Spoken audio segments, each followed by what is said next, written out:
में ampere सर्क्यूटल law का application देख रहे थे, तो उसी में आगे केस 3 देखने जा रहे हैं। हमारे पास एक सॉलिड सिलिंड्रिकल केबल है। हमारे पास एक सॉलिड सिलिंड्रिकल केबल है, लॉन्ग केबल है। लॉन्ग मतलब इनफाइनाइट, ऐसे ये एक लॉन्ग केबल है, ये इनफाइनाइट तक गया है, ऊपर भी इनफाइनाइट तक गया है। ऐसे ये एक लॉन्ग केबल है, इसमें करंट डेंसिटी J है। तो इसमें देखो बेटा, करंट सॉलिड केबल है, मैंने बोला सॉलिड केबल, तो इसमें जो करंट होगी वो पूरे एरिया में यूनिफॉर्मली डिस्ट्रीब्यूट होगी। ऐसे ऐसे करंट ऊपर की तरफ जा रहा है, मान लो ऐसे। यहाँ जो करंट है वो पूरे एरिया में यूनिफॉर्मली डिस्ट्रीब्यूटेड है, ऐसे करंट, राइट। तो यहाँ पे जो करंट की डेंसिटी होगी, अगर हम बात करें J बराबर, तो वो होगा I total current upon total area pi R square. इसकी रेडियस अगर R है तो करंट डेंसिटी हो गई total current upon total area pi R square. तो सवाल लिखें, given A solid cylindrical cable, given A solid cylindrical cable of current density J, find variation of magnetic field,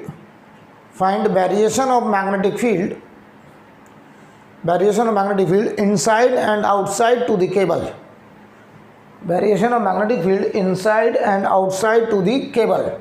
हमको magnetic field का variation बताना है इस केबल के inside और आउटसाइड। तो ध्यान दीजिए, ये मान लो इसका बेटा एक्सेस हो गया ऐसे, तो हमको इस केबल के अंदर और बाहर मैग्नेटिक फील्ड का वेरिएशन पता करना है, मैग्नेटिक फील्ड का वेरिएशन पता करना है, राइट। अच्छा, अगर हम इसका टॉप व्यू बनाएं तो टॉप व्यू देखो कैसा नजर आएगा। एक R रेडियस का सर्कुलर सेक्शन नजर आएगा, और इसमें बताइए करंट ऊपर जा रहा था, तुम टॉप से देखोगे तो ये करंट तुमको बाहर निकलता दिखाई देगा। तो बाहर का मतलब ऐसे करंट दिखाई देगा हमको, डॉट, ऐसे डॉट, ऐसे डॉट। ये जो डॉट बना रहा हूँ ये डॉट करंट के लिए, डी करंट पूरे एरिया में फैला है, ऐसे। ये जो मैं डॉट बना रहा हूँ ये डॉट किसके लिए, करंट के लिए, ठीक है बेटा। अब देखिए, चाहे ऐसे बना दो चाहे ऐसे बना दो, एक ही बात है, राइट। और इसमें बताइए करंट डेंसिटी कितनी है, J। हमें इसके अंदर बाहर मैग्नेटिक फील्ड का वेरिएशन देखना है, तो एम्पियर्स लॉ से करते चलिए। तो R less than equal to capital R के लिए, ये हमारा इनसाइड रीजन, केबल के अंदर का रीजन, इनसाइड रीजन में बात करें अगर, तो बताओ इनसाइड रीजन में जो R है वो कैपिटल R से छोटा, तो हम बताओ यहाँ पर करंट देखो ऐसे है ऊपर, तो इस करंट की वजह से magnetic field anti clockwise circle में होगा। तो हम यहाँ स्मॉल r को रेडियस मानते हुए एक सर्कुलर एम्पियर लूप बनाएंगे ऐसे, और इसमें ऐसे होगा हमारा dl, ये हमने dl माना। बताओ यहाँ मैग्नेटिक फील्ड भी ऐसे टेंजेंट के लॉन्ग होगा, ऐसे ऐसे ऐसे मैग्नेटिक फील्ड होगा हर जगह, किसके लॉन्ग, टेंजेंट के लॉन्ग। और मैग्नेटिक फील्ड अगर टेंजेंट के लॉन्ग है, और हमने dl का भी सेंस कैसा माना, टेंजेंट के लॉन्ग, तो हर जगह v और dl पैरेलल हो जाएंगे बेटा, हर जगह v और dl पैरेलल। अच्छा समझ लीजिए, आप कहीं पर भी देखोगे v और dl पैरेलल, क्योंकि मुझे पता मैग्नेटिक फील्ड एंटी क्लॉक है। देखो करंट ऊपर जा रहा है ऐसे, तो अंगूठा करंट, फिंगर ऐसे घूमेगा, हमारा हथेली ऐसे घूम रहा है एंटी क्लॉकवाइज, और तो हथेली अगर एंटी क्लॉक घूम रहा है तो मैग्नेटिक फील्ड एंटी क्लॉक। और हमने डीएल भी, एम्पियर लूप की बाउंड्री का जो डीएल वेक्टर हमने कंसीडर किया वो भी एंटी क्लॉक कंसीडर किया। तो बताओ जरा, या फिर यहाँ देखूँ, स्मॉल r को रेडियस मानते हुए एक सर्कुलर एम्पियर लूप हमने ऐसे बनाया, ऐसे, और ये डीएल है हमारा, और ये स्मॉल r रेडियस का है, ठीक। तो ध्यान देना, करंट देखो बाहर निकल रहा है, तो मैग्नेटिक फील्ड ऐसे एंटी क्लॉक, और डीएल भी कैसा है, एंटी क्लॉक। तो आप किसी भी पॉइंट पे बात करो, मान लो आपने कहा हम इस पॉइंट पे बात करना चाहते हैं, तो मैग्नेटिक फील्ड यहाँ है ऐसे, और ये पैरेलल टू डीएल वेक्टर होगा, आपको नहीं, हम तो यहाँ बात करेंगे। तो यहाँ देखो मैग्नेटिक फील्ड और डीएल ऐसे पैरेलल होंगे, बी पैरेलल टू डीएल। कोई गया आपसे यहाँ बात करें अगर, तो यहाँ देखो मैग्नेटिक फील्ड ऐसे पैरेलल टू डीएल वेक्टर। हर पॉइंट पर हम देखेंगे मैग्नेटिक फील्ड और डीएल कैसे हैं, पैरेलल, राइट। चाहे ऐसे फोटो बना दो या ऐसे। तो बताओ linear integral magnetic field dot DL. अच्छा बताइए magnetic field, net magnetic field, net magnetic field मतलब इस एम्पियर लूप के अंदर वाली करंट और बाहर वाली करंट। यहाँ देखो करंट इतने एरिया में फंस रही है, इतने एरिया में, लेकिन बताओ जरा B d l equal to mu not I enclosed. बहुत अच्छे से समझ लो, एम्पियर्स लॉ क्या कहता है कि इधर जो आई है वो एम्पियर लूप के अंदर की करंट है, इनक्लोज्ड करंट है, इनक्लोज्ड करंट, इनक्लोज्ड करंट है। लेकिन बताओ जरा ये जो V है ये नेट मैग्नेटिक फील्ड है ड्यू टू इनसाइड और आउटसाइड करंट। ये बताओ नेट मैग्नेटिक फील्ड है इस एम्पियर लूप के अंदर वाली करंट और बाहर वाली करंट। यानी बताओ यहाँ जो मैग्नेटिक फील्ड है इस एम्पियर लूप के बाउंड्री पर किसी भी पॉइंट पे जो मैग्नेटिक फील्ड हम निकाल रहे हैं वो मैग्नेटिक फील्ड अंदर वाली करंट और बाहर वाली करंट सबका मिला के ये टोटल मैग्नेटिक फील्ड है, नेट मैग्नेटिक फील्ड है, ये ध्यान देना। लेकिन आई इनक्लोज्ड हमेशा इनसाइड करंट है, एम्पियर लूप के अंदर की करंट है। चलो भाई इसे ओपन करें। बताओ ये जो मैग्नेटिक फील्ड आ रहा है वो बताओ यहाँ पे इस एम्पियर लूप की बाउंड्री पर इस अंदर वाली करंट का कि बाहर वाली करंट का कि टोटल करंट का। तो आपका जवाब होगा टोटल करंट का। लेकिन बताओ आई कौन सा, इनक्लोज्ड करंट, राइट। तो बताओ बेटा इसे जब ओपन करोगे तो ये होगा B D L cos zero. B D L cos zero क्यों, क्योंकि मैग्नेटिक फील्ड और डी एल हमेशा पैरेलल है। और ये होगा mu not into I enclosed. वो आई इनक्लोज्ड बताओ इस स्मॉल आर रेडियस के अंदर, तो J into pi small r square, J into pi small r square. अब समझो जरा यार, बताओ इसके सेंटर से ये वाला पॉइंट ये डी एल स्मॉल आर दूरी पे, ये डी एल भी स्मॉल आर दूरी पे, ये डी एल भी स्मॉल आर दूरी पे। तो क्या बताओ हर डी एल सिमेट्री में है? क्या हर डी एल सिमेट्री में है? यस। तो बताओ जरा जो मैग्नेटिक फील्ड यहाँ होगा वही यहाँ होगा वही यहाँ होगा। तो हर डी एल पे मैग्नेटिक फील्ड की वैल्यू बताओ अलग अलग होगी कि बराबर बराबर होगी। तो आपका जवाब होगा कि हर डी एल पे मैग्नेटिक फील्ड की न्यूमेरिकल वैल्यू बराबर बराबर होगी। तो देखो डी एल तो बदल रहा है, कभी ये डी एल है, कभी ये डी एल है, कभी ये डी एल है, डी एल बदल रहा है। लेकिन बताओ डी एल बदलने से मैग्नेटिक फील्ड चेंज नहीं हो रहा है, क्योंकि हर डी एल बताओ इस केबल के पूरी करंट के लिए सिमेट्री में है। सेंटर से हर डी एल स्मॉल आर दूरी पे है, तो हर डी एल पे मैग्नेटिक फील्ड की न्यूमेरिकल वैल्यू बराबर बराबर होगी। ये सिमेट्री से मैं बोल रहा हूँ, कितनी होगी मुझे नहीं पता, लेकिन मुझे इतना पता है कि बराबर होगी। और बताओ वो मैग्नेटिक फील्ड की डायरेक्शन कैसे होगी, टेंजेंट के लॉ। तो बताओ भाई इस बी को मैंने इंटीग्रेशन से बाहर किया, इंटीग्रल हुआ डी एल का, और ये हुआ mu not J pi are square. अब अच्छे समझ लो बेटा, ये डी एल बताओ, ये D L D L D L इस एम्पियर लूप की पूरी बाउंड्री बनेगा, और ये बनेगा 2 पाई स्मॉल आर। तो मैं यहाँ लिखने चला v into 2 pi small r is equal to mu not J pi small r square. Pi से पाई कैंसिल, तो मैग्नेटिक फील्ड आ गया mu not J r by 2, ये आ गया mu not J r by 2। ठीक है, यानी बताओ magnetic field proportional to r आ रहा है, यानी हम जैसे जैसे सेंटर से सरकमफ्रेंस की तरफ जाएंगे मैग्नेटिक फील्ड बढ़ेगा। अच्छा इसका वेक्टर फॉर्म पता क्या है? वेक्टर फॉर्म ये है B vector mu not by 2 J cross r, J vector cross r vector. Magnetic field inside the solid cylindrical cable vector form में mu not by 2 J cross r. J क्या है? Current density vector. Current scalar होता है लेकिन current density vector होता है। Are ये radial vector है, तो जे वेक्टर की डायरेक्शन पहले समझ लो। जे वेक्टर होता है पॉजिटिव चार्ज के मोशन का डायरेक्शन, पॉजिटिव चार्ज की वेलोसिटी का डायरेक्शन जे वेक्टर। तो बताओ पॉजिटिव चार्ज ऐसे बाहर निकल रहा है करंट, तो ये पॉजिटिव चार्ज, तो ये हो गया देखो जे वेक्टर, ये हो गया आर वेक्टर। तो जे और आर दोनों 90 डिग्री पे हैं, कितने एंगल पे? 90 डिग्री पे। देखो बेटा ये आर वेक्टर है, ये जे वेक्टर है। जे वेक्टर की डायरेक्शन पॉजिटिव चार्ज की डायरेक्शन, तो जे और आर 90 पे। तो जब इसे ओपन करोगे तो जे आर साइन 90, साइन 90 बन होगा तो यही आएगा। तो ये वेक्टर फॉर्म है और ये मैग्नीट्यूड लिखा है, राइट। और ये तुमने देखा कि मैग्नेटिक फील्ड इनसाइड रीजन में डायरेक्टली प्रोपोर्शनल टू आर। और बताओ मैग्नेटिक फील्ड मैक्सिमम कहाँ होगा? मैक्सिमम सरफेस पे होगा। सरफेस पर जब स्मॉल आर की वैल्यू कैपिटल आर हो जाएगी, ये आर मैक्सिमम कहाँ तक जा सकता है? कैपिटल आर तक। तो सरफेस पर मैग्नेटिक फील्ड मैक्सिमम कितना? Mu not J capital R by 2, ये मैक्सिमम मैग्नेटिक फील्ड होगा, राइट। कोई प्रॉब्लम? अब मैं करने जा रहा हूं आउटसाइड रीजन में। Outside region R greater equal to capital R. Outside reason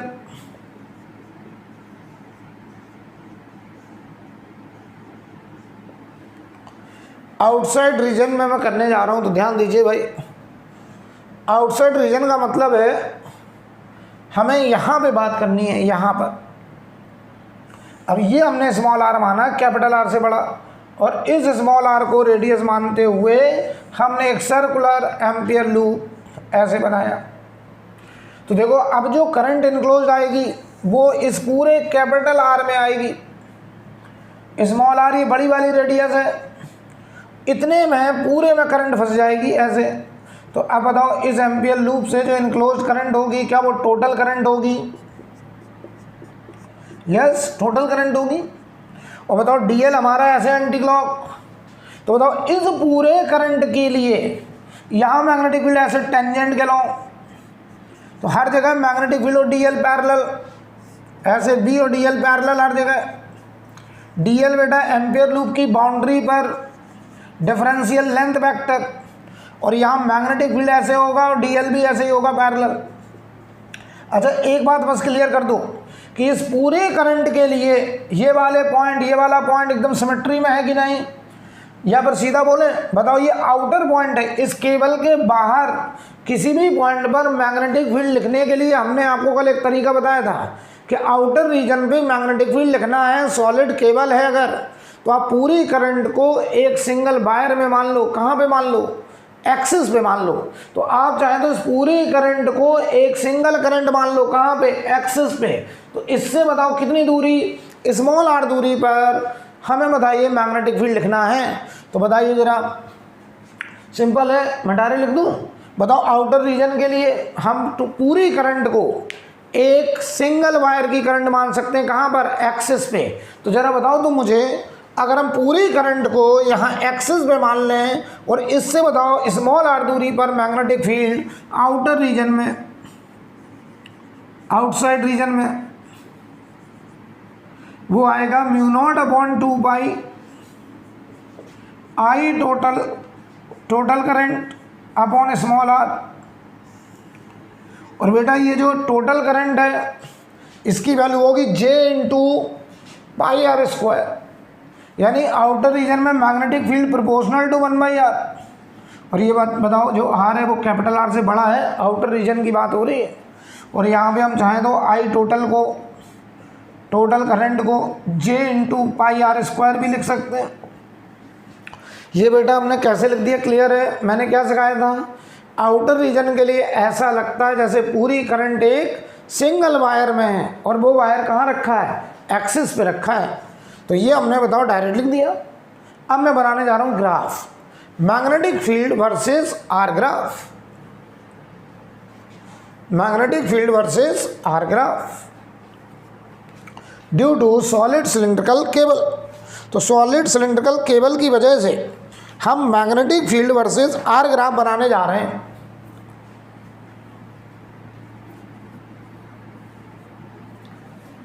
ठीक है, तो देखना बेटा, इनसाइड रीजन में हमने देखा magnetic field directly proportional to R. जैसे जैसे स्मॉल आर बढ़ेगा, सरफेस तक जाएंगे, मैग्नेटिक फील्ड की वैल्यू लगातार बढ़ेगी। सरफेस पे जाकर के मैग्नेटिक फील्ड मैक्सिमम होगा।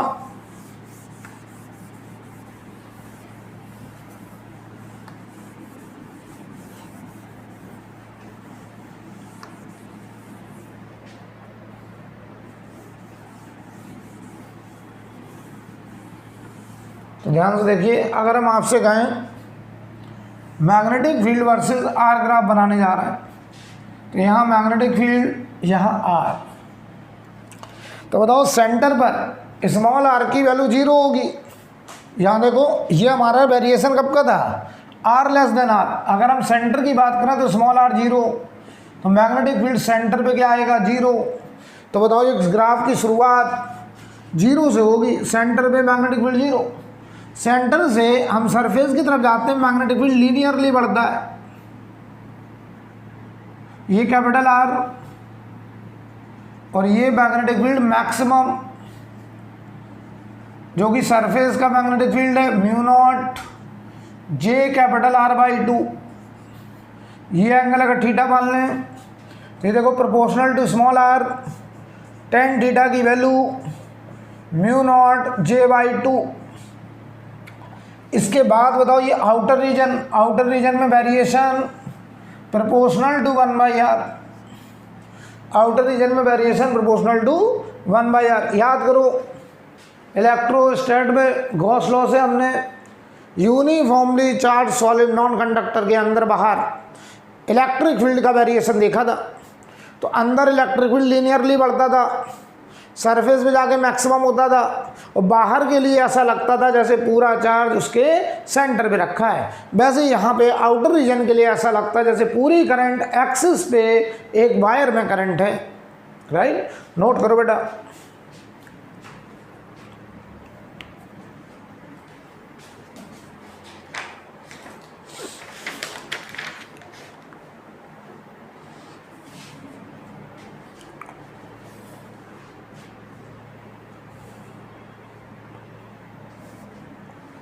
अब मैं बात करने जा रहा हूं एनुलर केबल। एनुलर केबल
तो देखिए भाई, अगर हम बात करें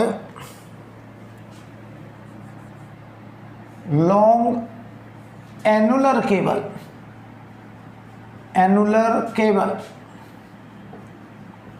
of radius A and B, inner radius A, outer radius B, having current density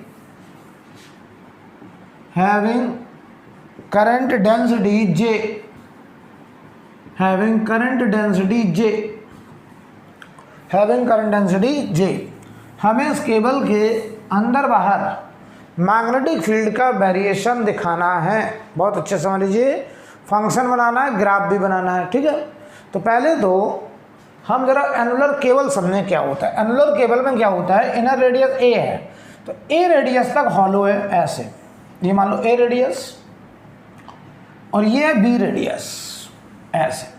ये लॉन्ग केबल है, तो ये देखो इनफाइनाइट तक गया नीचे ऐसे इनफाइनाइट तक। ये ऊपर भी कहाँ तक गया, इनफाइनाइट तक। लॉन्ग केबल है, और एम्पियर्स लॉ का एप्लीकेशन हम लोग इनफाइनाइट केबल वगैरह में ही देखेंगे। उसकी कल मैंने वजह भी बताई थी आपको। फाइनाइट में हम एम्पियर्स लॉ लगा सकते हैं, लेकिन आगे हमसे फिर वो सॉल्व नहीं होता था, क्योंकि जो V होता है वो नेट फील्ड होता था। अब देखिए, ये अनुलर केबल है, इसका इनर रेडियस है A, आउटर रेडियस है B। ध्यान से देखिएगा, यहाँ जो करंट है वो A रेडियस में कोई करंट नहीं, करंट केवल इतने में है, B माइनस A रेडियस में, इतने एरिया में है, यूनिफॉर्मली करंट फैला है ऐसे। करंट ऊपर की तरफ निकल रहा है ऐसे, ऊपर की तरफ, करंट ऊपर की तरफ जा रहा है, बाहर की तरफ। इस केबल के बाहर करंट निकल रहा है, और ये करंट देखो इतने एरिया में बेटा, अच्छे समझ लो, यहाँ हॉलो है, यहाँ कोई करंट नहीं। ये इसका मान लो एक्सिस है, ये इसका एक्सिस है बेटा, ठीक है, ये इसका एक्सिस है।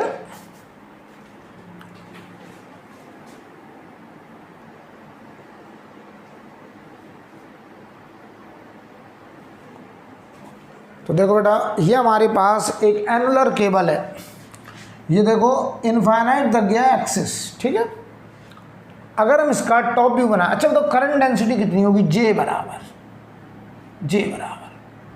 तो J बराबर होगा I total current upon total area. कितने एरिया में करंट है, ये वाली एरिया, तो ये एरिया होगा पाई V square minus A square, ये होगा हमारा total current upon total area, और टोटल एरिया हो गया पाई V square minus A square, right.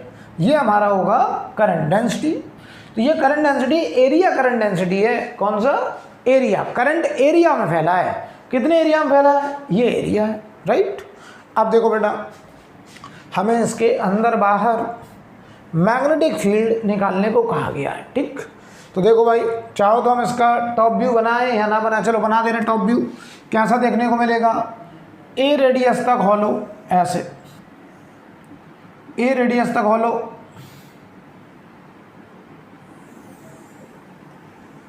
ऐसे, और यहां पर ये B रेडियस है। करंट जो है वो इतने एरिया में होगा,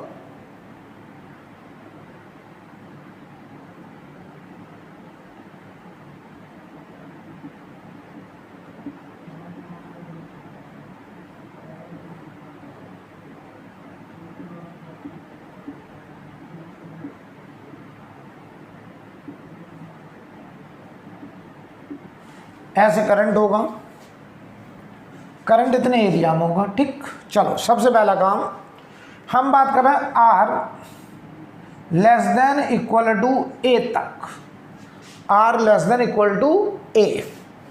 अब यहाँ बेटा तीन रीजन है, एक यहाँ से लेके A के बीच में, एक A से B के बीच में, एक B के बाहर, तीन रीजन में अब हम लोग मैग्नेटिक फील्ड डिस्कस करेंगे। तो R less than equal to A का मतलब ध्यान से देखना, A रेडियस यहाँ तक है, तो यहाँ हम स्मॉल r को रेडियस मान के एक सर्कुलर एम्पियर लूप बनाएंगे, और इसमें ये dl का सेंस मानेंगे हम ऐसे एंटी क्लॉक, ये dl है बेटा एंटी क्लॉक। तो आप हमारी थोड़ी मदद करो कि बताओ इस a रेडियस के अंदर इनक्लोज करंट क्या होगा, 0। मैं तुमसे कहूँ यहाँ पे हमने स्मॉल r को रेडियस मान के ऐसे एक सर्कुलर एम्पियर लूप ड्रॉ किया, ऐसे, ये हमारा एक सर्कुलर एम्पियर लूप है, और ये हमने dl का सेंस माना है ऐसे। तो बताओ जरा इस एम्पियर लूप के लिए linear integral B dot dl, V हमारा net magnetic field due to all currents, due to whole current will be equal to mu naught into I enclose. बताओ इस एम्पियर लूप के अंदर करंट इनक्लोज 0, अगर बताओ current 0 हो तो dl तो 0 नहीं हो सकता, क्योंकि ये एम्पियर लूप की dl बाउंड्री है। तो बताओ मैग्नेटिक फील्ड ही 0 होगी। इसका मतलब 0 से लेके A तक, इस बताओ A तक जहां कोई करंट नहीं है, इस वाले पार्ट में मैग्नेटिक फील्ड क्या आ रही है, 0, राइट। अब मैं बात करूंगा A से लेकर के B के बीच में। अब अगर मैं बात करूं A के बीच में, A से लेकर के B के बीच में, तो ध्यान देना, अगर हम A से B के बीच में बात करें तो R A से बड़ा और B से छोटा, ये वाला रीजन, ठीक, ध्यान से देखिएगा। तो यहाँ पर अगर हम एम्पियर लूप बनाएं तो ये हमने आर माना ए से बड़ा और बी से छोटा, ऐसे ऐसे, और इसमें ये डीएल का सेंस हमने माना एंटी क्लॉकवाइज। बताओ करंट बेटा इतने में तो कोई करंट नहीं है, ए तक कोई करंट नहीं, करंट केवल इतने एरिया में होगी।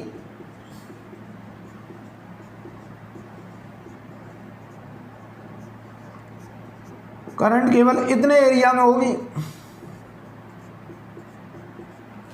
ठीक है, करंट इतने एरिया में होगी। तो ध्यान दो, linear integral v dot d l, और ये v हमेशा मैंने बोला net magnetic field, mu not into I enclosed. बताओ आई इनक्लोज्ड कितना होगा, आई इनक्लोज्ड, तो आई इनक्लोज्ड बेटा इतने एरिया में होगा, ये वाला एरिया, ये एरिया, इस एरिया में, और ये एरिया होगा बताओ j into pi are square minus A square, pi are square minus A square.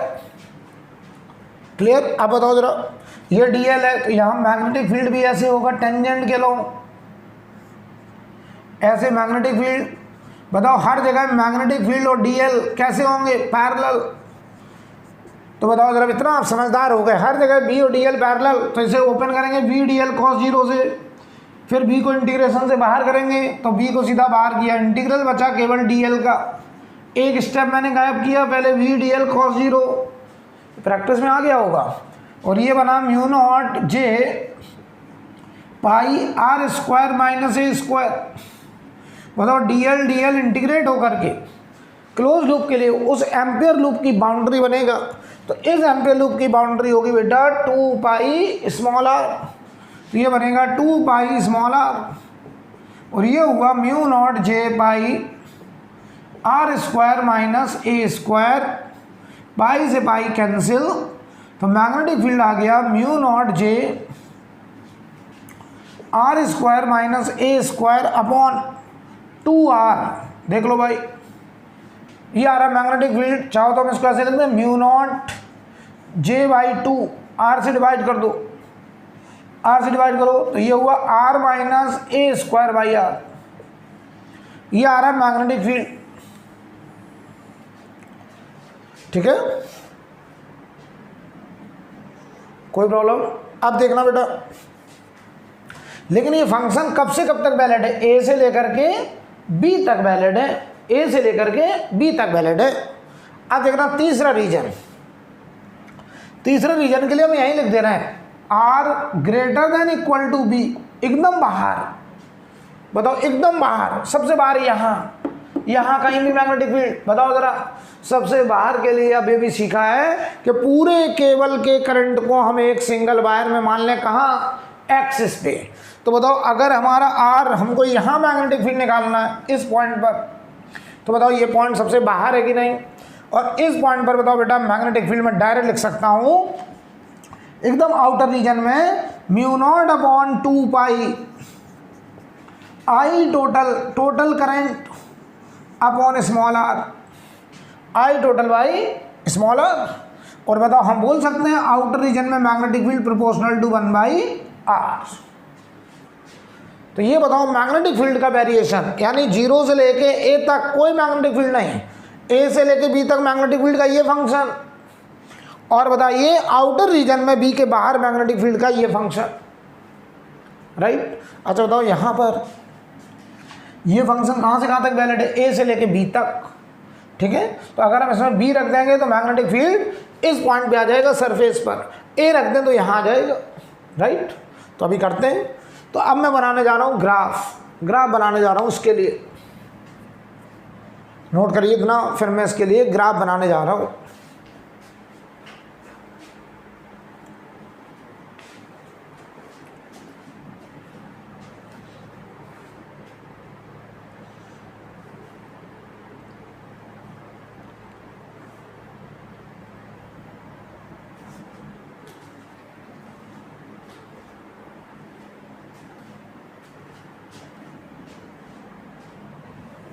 हटाने से अब देखो बेटा,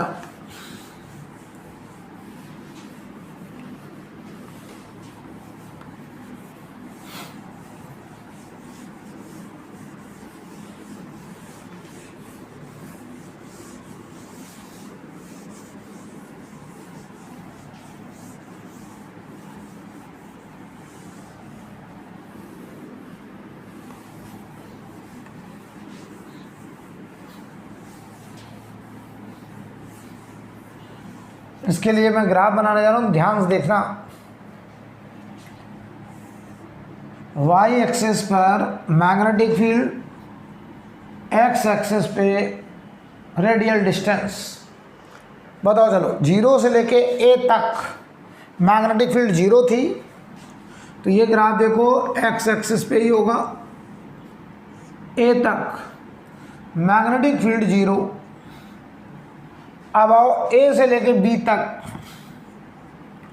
ए से लेके बी तक ये मैग्नेटिक फील्ड है, तो जरा इसमें ए रखो, जरा ए पे तो मैग्नेटिक फील्ड 0 ही आएगा। देखो ए रखें, आर को ए रखो, तो ये ए माइनस ए मैग्नेटिक फील्ड 0, तो ये यहाँ से शुरू होगा।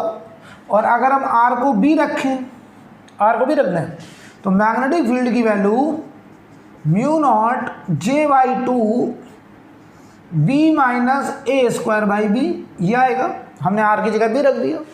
यानी बताओ ये मैग्नेटिक फील्ड यहाँ से बढ़ कर के यहाँ पहुँचना। आप देखना बढ़ने के 3 तरीके, ऐसे बढ़े, ऐसे बढ़े या ऐसे बढ़े, ध्यान से देखना। और ये कोऑर्डिनेट, ये वाला कोऑर्डिनेट, ये कोऑर्डिनेट होना है mu not J by two B minus A square by B, ये कोऑर्डिनेट आना है। अब सवाल ये आया इन 3 में से कोई एक ग्राफ होगा, और बताओ इन 3 में से कोई एक ग्राफ होगा, ये डिसाइड करेगा स्लोप। कौन डिसाइड करेगा? स्लोप। कौन सा ग्राफ है? Magnetic field versus R graph. तो आप निकालो D B by D R. तो बताओ ये जो ग्राफ है वो इस फंक्शन का है, तो इसका स्लोप निकालने जा रहा हूँ, ध्यान देना। मैग्नेटिक फील्ड ए से लेके बी तक, ए से लेके बी तक ये फंक्शन था mu not J by two R minus A square by R. ध्यान से देखिएगा, मैं अगर इसका स्लोप निकालूं, स्लोप, स्लोप का मतलब D B by D R, तो ये देखो mu not J by two constant, इधर हुआ 1 और ये आर की पावर -1, माइनस माइनस प्लस हो गया ए स्क्वायर बाई आर स्क्वायर। बताओ जैसे जैसे हम ए से बी की तरफ जाएंगे आर बढ़ेगा, और आर बढ़ेगा तो ये नंबर घटेगा। तो ये बताओ D B by D R जो कि स्लोप है वो डिक्रीजिंग होना चाहिए। कैसा होना चाहिए? डिक्रीजिंग। आर के बढ़ने पर देखो ये बढ़ेगा तो ये ओवरऑल वैल्यू घटेगी, तो स्लोप घटना चाहिए। तो इन तीनों में स्लोप ऊपर वाले का घट रहा है, तो ये दोनों तो बेकार हो गए, ये दोनों बेकार हो गए। तो ये ग्राफ देखो बन गया ए से लेकर के बी तक, ए से लेकर बी तक। अब देखो बी के बाहर ग्राफ जो है वो प्रोपोर्शनल टू 1/r है, तो तब बी के बाहर प्रोपोर्शनल टू 1/r और लॉन्ग डिस्टेंस पे magnetic field tending to 0, proportional to 1/r। ये ग्राफ बन के आ गया, ऐसा ग्राफ आएगा। तो यहाँ देखो 0 ग्राफ बना लीजिए।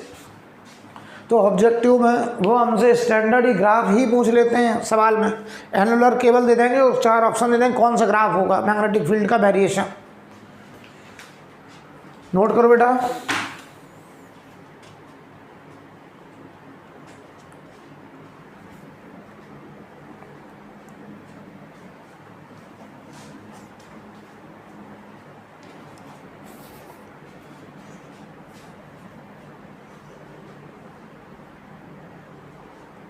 नोट कर लीजिए।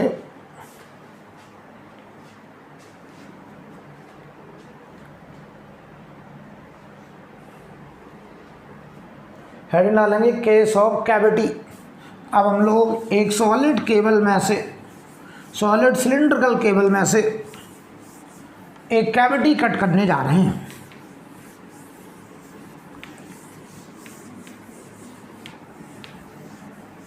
याद करो इलेक्ट्रो में भी हमने कैविटी का केस किया था। कैविटी का सवाल वो लोग बहुत पसंद करते हैं। एक आता है सेंटर ऑफ मास में कैविटी का सवाल, एक मोमेंट ऑफ इनर्शिया में, एक ग्रेविटेशन में ग्रेविटेशनल फील्ड निकालने में, एक इलेक्ट्रो में इलेक्ट्रिक फील्ड और एक मैग्नेटिक फील्ड। 5 जगह कैविटी का क्वेश्चन पूछा जाता है।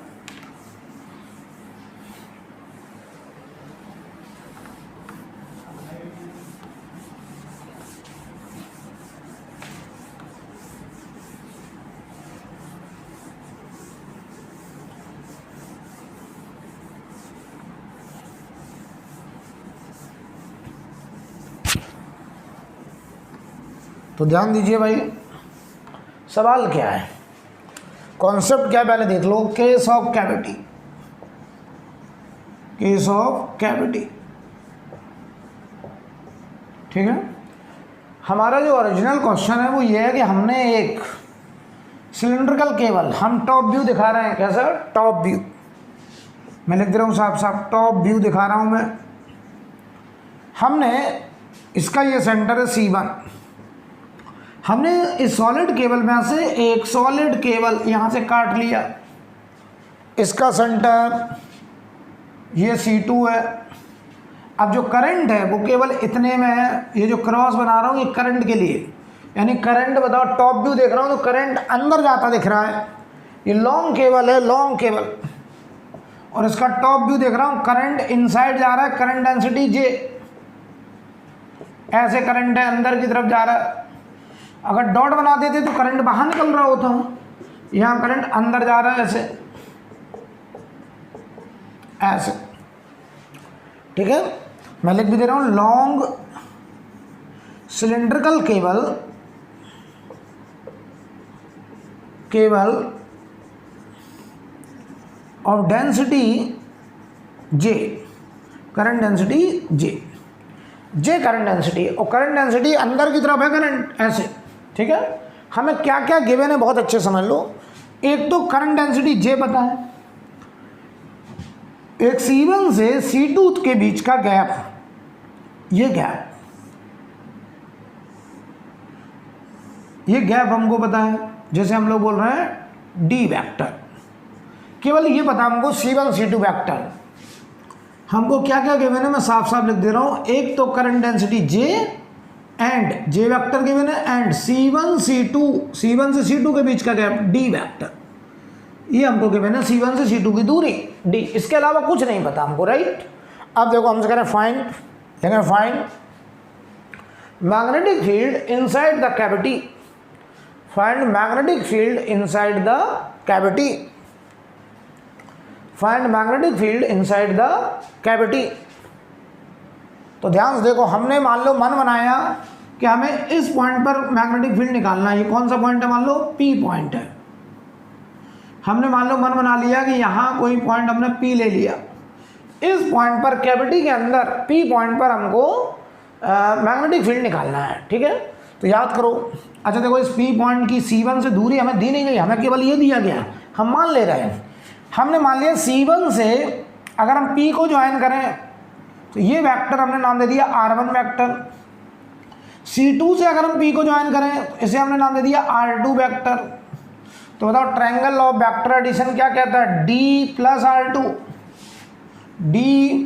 R2 vector will be equal to R1 vector, ठीक। R1 R2 हमें पता नहीं, हमने मान लिया, केवल हमने मान लिया कि जिस पॉइंट पर मैग्नेटिक फील्ड निकालना है उस पॉइंट का C1 से दूरी R1 है, C2 से दूरी R2 है, ये हमने अज्यूम कर लिया है, राइट। अब देखो बेटा, हमें इस P पॉइंट पर मैग्नेटिक फील्ड निकालना, तो हम देखो कैसे करते थे।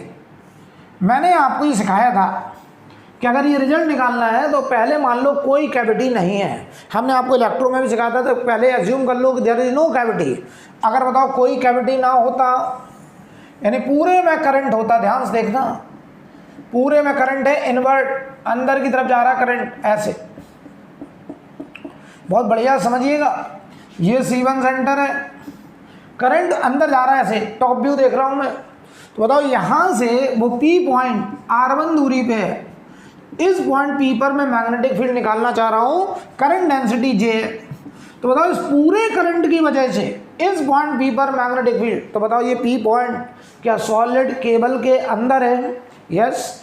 हमने माना भी कोई कैविटी नहीं, तो बताओ मैग्नेटिक फील्ड, अंगूठा करंट, फिंगर उस पॉइंट की तरफ, मैग्नेटिक फील्ड इस R1 के परपेंडिकुलर इधर की तरफ आएगा ऐसे, और ये मैग्नेटिक फील्ड आएगा V1 वेक्टर, और ये V1 वेक्टर होगा पता क्या, μ0/2 J क्रॉस R1 वेक्टर, ये दूरी R1 वेक्टर। तो याद करो जरा, सॉलिड सिलिंड्रिकल केबल के अंदर मैग्नेटिक फील्ड अभी भी रिजल्ट निकाला था μ0/2 J क्रॉस R, तो वही लगा रहा हूं मैं J क्रॉस R, राइट। अब देखना ये जो मैग्नेटिक फील्ड हमने लिखा है V1 वेक्टर, बताओ ये ज़रूरत से ज़्यादा है। क्यों? क्योंकि तुमने तो पूरे करंट की वजह से इस P पॉइंट पे मैग्नेटिक फील्ड लिख दिया, लेकिन वास्तव में इतनी करंट है ही नहीं। अगर बताओ इतनी करंट नहीं है तो तुम क्या करो, इतने केबल को अलग से पूछो। इतने में हमने करंट अलग से मान लिया, वही करंट डेंसिटी J, वही करंट डेंसिटी J।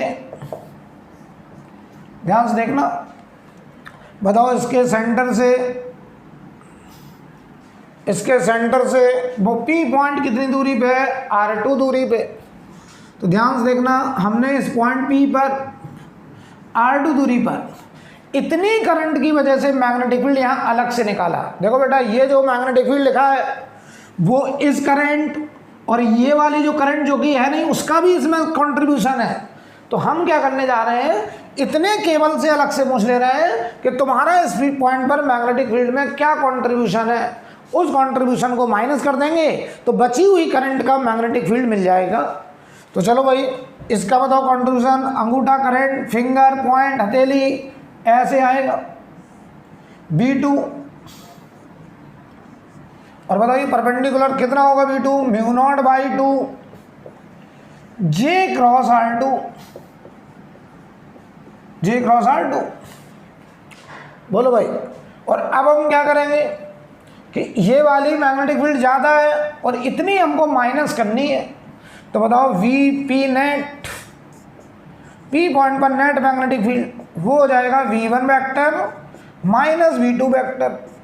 देख लो अच्छे से, हमने देखो क्या करा, हमने कहा भाई ये पॉइंट इस बड़ी वाली केबल के भी अंदर है और छोटे वाले के भी अंदर है, ये दोनों के अंदर है।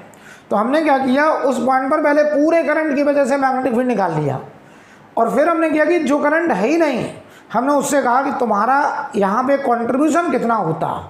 तो हमने उतनी करंट से अलग से पूछा, उसने कहा मेरा ये कंट्रीब्यूशन है।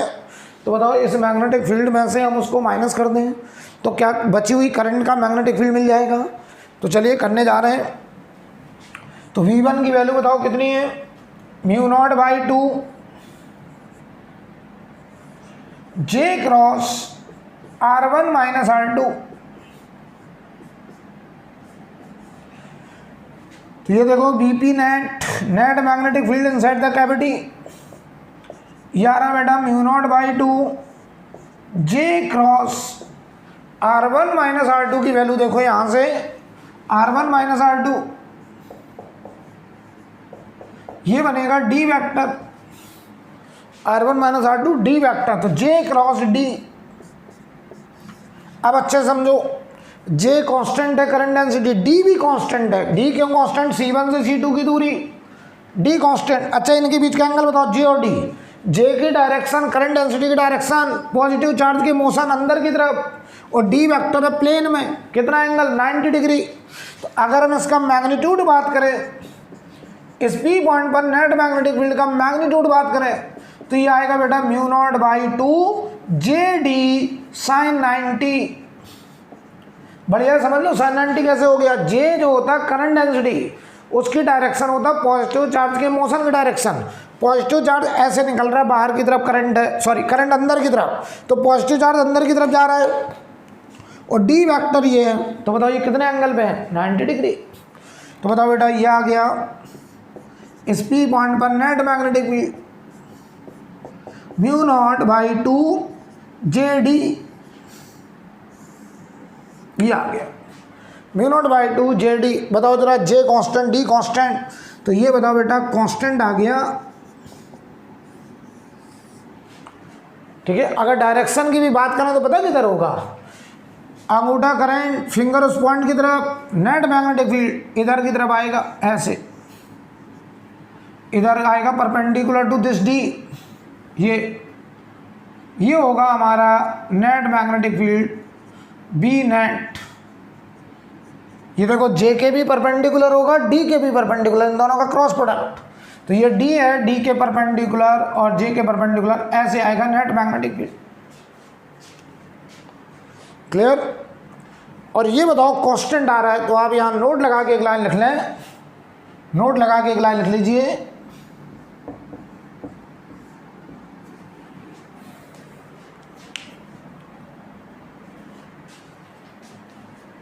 तो बताओ ये P पॉइंट यहाँ हो, यहाँ हो, यहाँ हो, यहाँ हो, यहाँ हो, हर जगह मैग्नेटिक फील्ड कांस्टेंट आ रहा है, क्योंकि वो इस बात पर डिपेंड ही नहीं कर रहा कि P पॉइंट कहाँ है। वो तो किस बात पर डिपेंड कर रहा है कि C1 से C2 की दूरी जो D है वो D कितना है, इस बात पर डिपेंड कर रहा है। तो जो मैग्नेटिक फील्ड आ रहा है कैविटी के अंदर, बताओ वो D पे डिपेंड कर रहा है, पोजीशन ऑफ पॉइंट पे डिपेंड नहीं कर रहा है। तो बताओ उस कैविटी के अंदर हर जगह मैग्नेटिक फील्ड वेरिएबल है कि कांस्टेंट है? तो आपका जवाब है कांस्टेंट। तो आप लिख लें नोट में, uniform magnetic field, uniform magnetic field, magnetic field inside the cavity, inside the cavity, inside the cavity, it does not depend on, it does not depend on, it does not depend on position of point,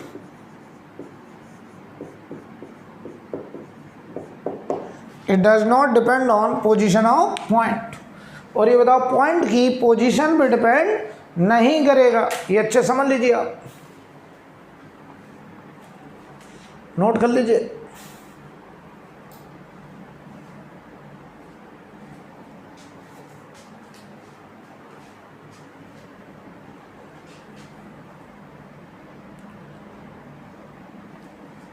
कर लेंगे।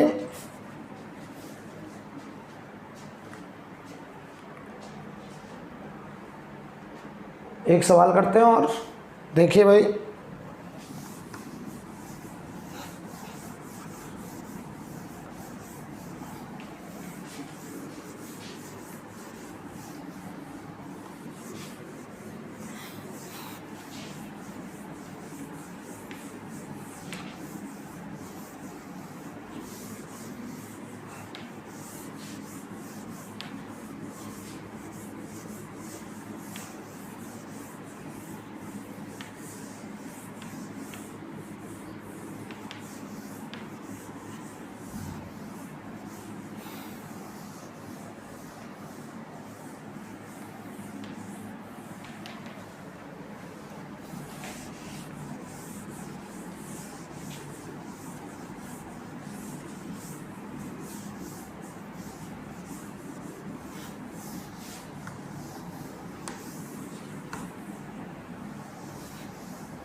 देखिएगा भाई,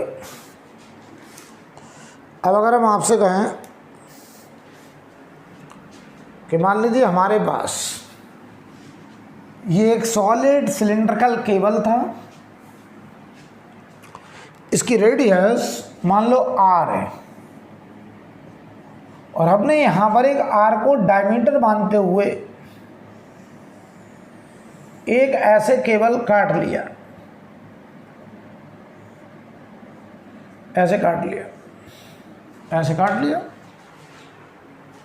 यानी जो current है वो केवल इतने में बचा है। करंट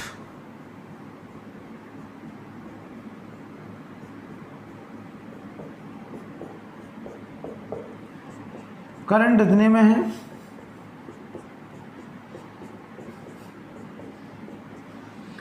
इतने में, ठीक है। करंट डेंसिटी वही है बेटा J, ठीक है। ये इसका सेंटर है C1, ये इसका सेंटर है C2, कोई दिक्कत। इसकी रेडियस है r/2, ये रेडियस है r/2। चलो हम 3 पॉइंट सिलेक्ट कर रहे हैं। पहला पॉइंट हमने यहाँ लिया 1 पॉइंट इस कैविटी के अंदर, दूसरा पॉइंट हमने यहाँ लिया है बड़े वाले के सरफेस पर, और तीसरा पॉइंट हमने यहाँ लिया है बाहर r दूरी पर।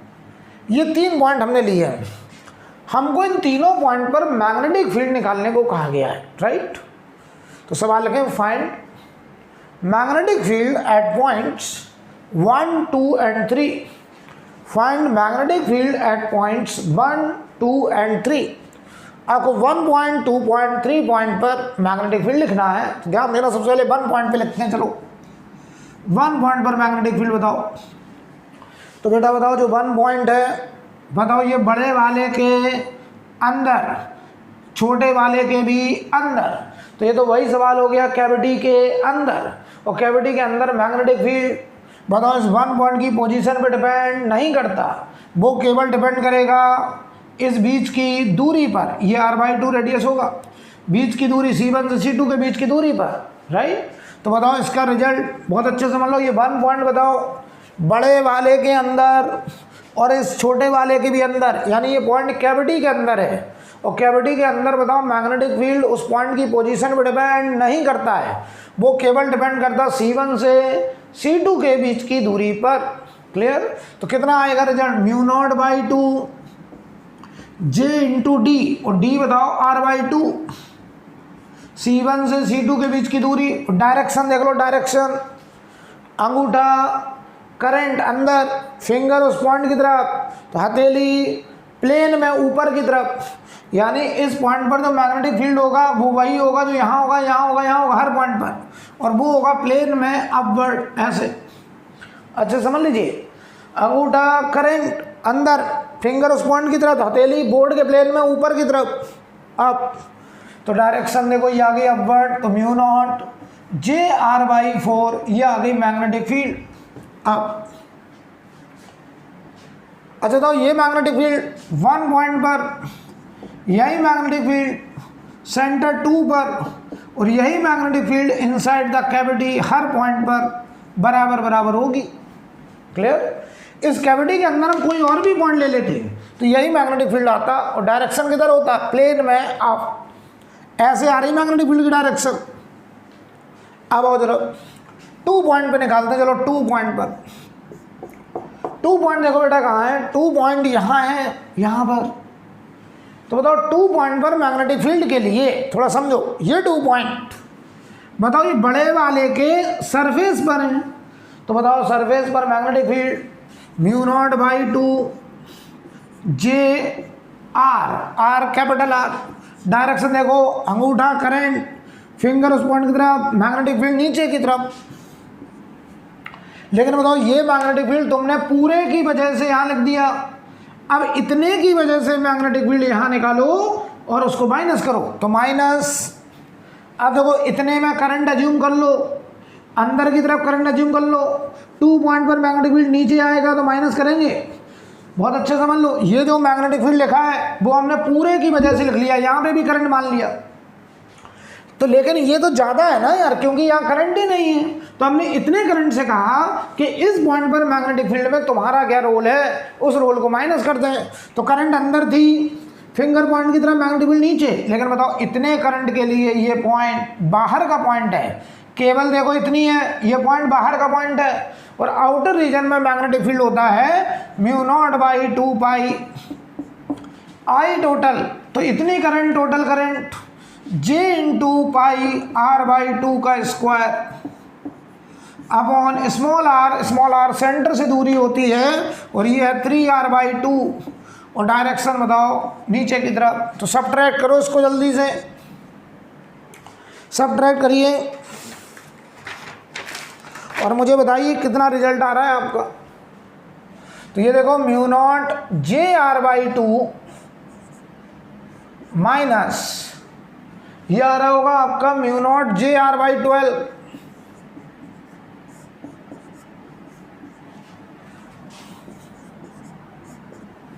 तो बताइए सॉल्व होने पर 5 μ0 J/12 डाउन आंसर डायरेक्शन। हमने क्या करा, मैं फिर से क्लियर कर दे रहा हूँ, मैंने पूरे करंट की वजह से यहाँ मैग्नेटिक फील्ड लिख लिया, और फिर इतने करंट की वजह से यहाँ मैग्नेटिक फील्ड को माइनस कर दिया। ऐसे बताओ 3 पॉइंट पे करने चला, बताओ 3 पॉइंट इस बड़े वाले के लिए भी बाहर का पॉइंट है, तो पहले पूरे की वजह से 3 पॉइंट पर magnetic field μ0/2 pi I total, तो J into pi capital R square upon 2 pi I/R। R देखो इसके सेंटर से ये दूरी 2R, ये 2R। डायरेक्शन देखो बेटा, करंट अंदर, फिंगर पॉइंट की तरफ, मैग्नेटिक फील्ड नीचे की तरफ, माइनस माइनस देखिए, अब इतने की वजह से हम यहाँ मैग्नेटिक फील्ड निकालेंगे और उसको माइनस कर देंगे। तो बताओ इतने की वजह से, बताओ इतने करंट के लिए वो पॉइंट बाहर का पॉइंट है यार, इसके लिए भी तो बाहर का पॉइंट है। तो बताओ अंगूठा current, finger point, magnetic field नीचे, तो minus mu not by 2 pi I total J into pi r/2 का स्क्वायर, r/2 का स्क्वायर, इतने current total upon small r, I/r, small r बताओ क्या होगा, इसके सेंटर से यहाँ तक की दूरी r/2r प्लस r/2 5r/2। देख लो बेटा, देख लो बहुत अच्छे से। तो ये बताओ सॉल्व होने पर ये आ रहा होगा म्यू नॉट JR/4 माइनस ये आ रहा होगा म्यू नॉट JR/20। तो आंसर आएगा mu naught JR/5, mu naught JR/5। Check कर लो, ये आंसर आएगा बेटा, ये 5 है।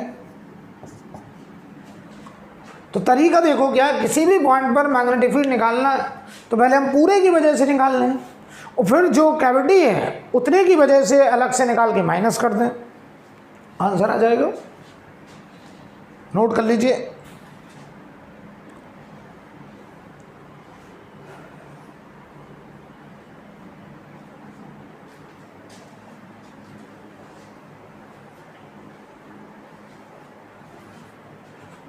तो आज हम यहीं पे रोक रहे हैं, इसके आगे फिर अगली क्लास में बेटा स्टार्ट करते हैं, ठीक है।